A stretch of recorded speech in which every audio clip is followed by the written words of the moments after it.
Everyone, welcome back. My name is Michelle and I talk books, and I am so excited to talk about today's book up on your screen, 28 Summers by Ellen Hilderbrand. And you guys know how much I love her. This book came out June 16th, and guess what? First week it was out, it was #1 on the New York Times bestseller, and I do think I screamed out loud when I saw that because I love her so much. And I'm going to probably say that too much, so I'll try not to. This book up on your screen, let's just dive into this because I have so much to say. 432 pages, women's fiction. I loved every page, and I usually say that anything over 350 to 360 pages for women's fiction, I don't like. I usually like them to be really concise, really short. I always think, oh, they can say it in less words, but I'm telling you, she could have written another 200 pages and I would have been happy about it. I wanted it to go on and on. 28 summers, I wanted it to be like 50 summers. That was what I wanted. It was perfect. And I say that all the time when I talk about her books. It was absolutely perfect. Let's get into my top 5 favorite things about this book. I don't think I have to convince you. If you're watching this, do I really have to convince you to read this book? Do I have to say you need to go read it? You already know. But I want to talk about my 5 favorite things and compare them against yours, and then comment below and let me know what you thought. I just finished it. I will talk about the ending. No spoilers, but I will talk about it for a brief second. Let's just get into this. Number 5, women's fiction. I love women's fiction.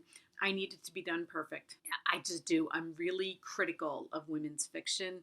I start books all the time and just put them down after a chapter or 2. I know I'm not going to do that with her book, but I'm just telling you, when I talk about a women's fiction book, you know it's going to be good because I just set them down very easily. Women's fiction done perfectly. Number 4. Can we talk about what the concept of this book is about? Same time next year. Did you see the movie 1978? If you're as old as me, you did. If you're not, if you're like 20 years younger than me, you don't even know what I'm talking about. So look it up. Go watch the movie. You can watch the movie ahead of time. It will not spoil anything about this book, but I love that Ellen used this as the concept. Back in 1978, I was in 8th grade, so I wasn't really understanding. It was like one of those cute romantic books where you were like, oh, that's cute. Oh, look at, they love each other. Oh, they see each other once a year. How romantic. Except for what Ellen did was made it real, like real. The movie makes it real too. She made it real like in this time. I love that about her because she can take a concept and then just blow it up. And you think, oh, what could she add to this movie? What could she add that the movie didn't cover? Lots. I'm telling you. If I could sit down with her, I'd be like, just lay some writing knowledge on me. How do you come up with your ideas? Because her ideas are so, I don't like to say perfect all the time, but I do. So her ideas are perfect. In 1978, I'm going to put the poster up there. Ellen Burstyn and Alan Alda. First of all, this was such a great role for Alan Alda from MASH. I know, if I'm talking to another generation, I'm sorry. This was such a perfect role for him to show another side of him. I think that was one of the main things I loved about this movie is seeing him in that romantic lead and then doing it really, really well. I'm going to not say the word perfect again to try not to. Ellen, I love the idea. First heard about this book and heard what you were doing. I knew I was going to love it. I didn't know I was going to love it as much as I did. I just finished it. So now it's a did, which I hate, but I already did it. I want to read it again. I wish I could read it with fresh eyes again. You know how you're like, oh, I wish I could see that movie again and not have seen it before? Movies like Grease or Dirty Dancing, and you're like, I wish I could see it again for the first time. I wish I could read this book again for the first time. That's how much fun it is.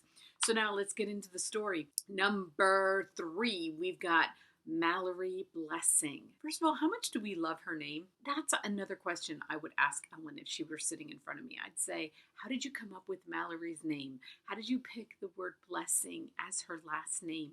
I love it. She is the main character. She is, I don't want to give away too much. First chapter, she's dying. What Ellen does is she takes us to the summer of 2020. Then she goes back. The summer of 2020, which I love how she wrote about the summer of 2020. She must have been like writing it as they were taking out to press, because we just started the 2020.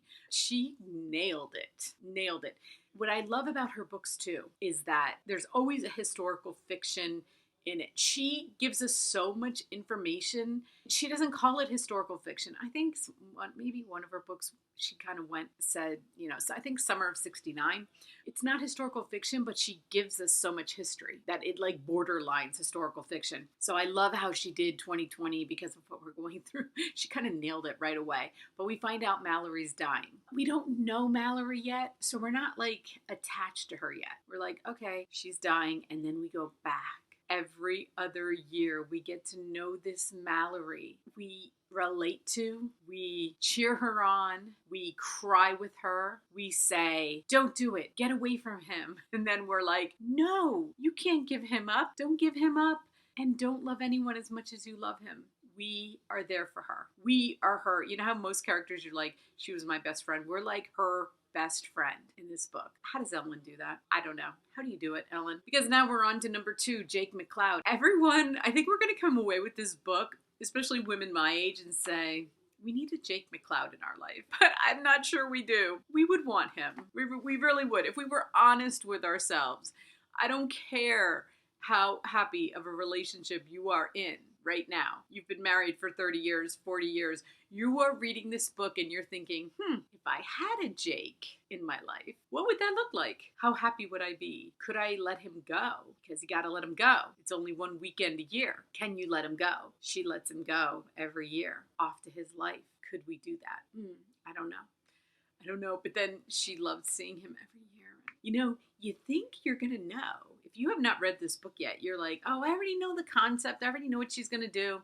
You got to read it. You just have to. I'm going to tell you a little tidbit. I'm going to give you a tidbit of the ending. The last 5 pages, I got chills, goosebumps on goosebumps. I was waiting for it to stop, and it didn't stop. They just kept coming and coming and coming. That's how amazing the end is. You think you know, because she starts off the beginning with her dying, so you're like, oh, well, it's going to end, and think you know. You don't know. I'm here to tell you, you don't know. Which brings me to number 1, because it's Ellen, and I met Ellen, and you guys know I did. I'm going to put the picture up there. I met her. I love her. And I think I've told this story before if you've seen any of my videos on her books. I was at a Barnes & Noble in Bethlehem. I'm in Pennsylvania. I'm standing there. It is standing room only in this big, huge Barnes & Noble. I had no idea it was going to be like that. Standing room only, 2 hours before she's even supposed to get there. So I thought I was going to have a seat. No. You're not going to, so, there is none right now anyway, but when they go back to them, if you're going to go to one of her events, you better pick that morning to go, because you will not get a seat. But anyway, I'm standing with all of these women, and we're all standing for 2 hours, very tired, because we're like, oh my God, we have to stand here. And then we kind of left each other go shop and hold spots for each other just to like break up the monotony. They start announcing her. She comes out of this like back closet. I've never witnessed, like, she's not a movie star, she's an author. But the way she walked in and the room kind of just got all quiet, I swear, she radiated. Like, she just did. Nobody could talk. Nobody could say anything. When I waited till the very end to go up and get my book signed, because I was like, I want to talk to her. I couldn't do it. She took my picture. They took my picture. I was like, you're awesome. I was like, weird. And I've talked to a lot of authors, so I am usually not that starstruck. I couldn't talk to her. I was just like, you're awesome. I love you. Please don't ever stop writing. I didn't even know what to say. It was crazy. Let me just give you a few fun facts about Ellen, and then I will wrap this up. There's not too much more I can tell you about the book, and I'm not going to. She was born and raised in Collegeville, Pennsylvania, and her first book was called The Beach Club, and it was back in 2000. This is her 27th book. So let's just do the math. 2000 to 2020, and she's written 27 books. That is a lot of books. What I love to hear her say, I've been to some of those events on Facebook with her. She's been doing a couple of them, and every time I see one, I try to hop on. Everybody asks her, no matter which one I watch, they say to her, how did you do it? I'm an author that I'm just starting out writing. How did you do it? And you know what she always says, and I love, and I heard her say this in person too, I finish my projects. If you are an author, she said, finish your projects. Like, you're like, because you know what? I have tried to write books. I get ideas and I'm like, oh, I'll just be a writer because I love reading. And she did go to school for writing, but she said the reason that she became so good at what she did and some of the other people didn't is because no matter what she did, she finished it. So that is our lesson. It's my lesson today. No matter what you're doing, you will be good at it if you finish it, because a lot of people won't finish. We want the accolades before we finish. I love that. I love that about her. She's everything you think she is. That's all I can tell you. And even when I'm watching her on these live events, knowing I'm not going to get to see her. She was in California though, and I'm like, should I fly to California to see her? No, I didn't. I could watch it on Facebook. I think that's what I'm going to take away from this. Finish it. She finished her books, 27 of them in 20 years.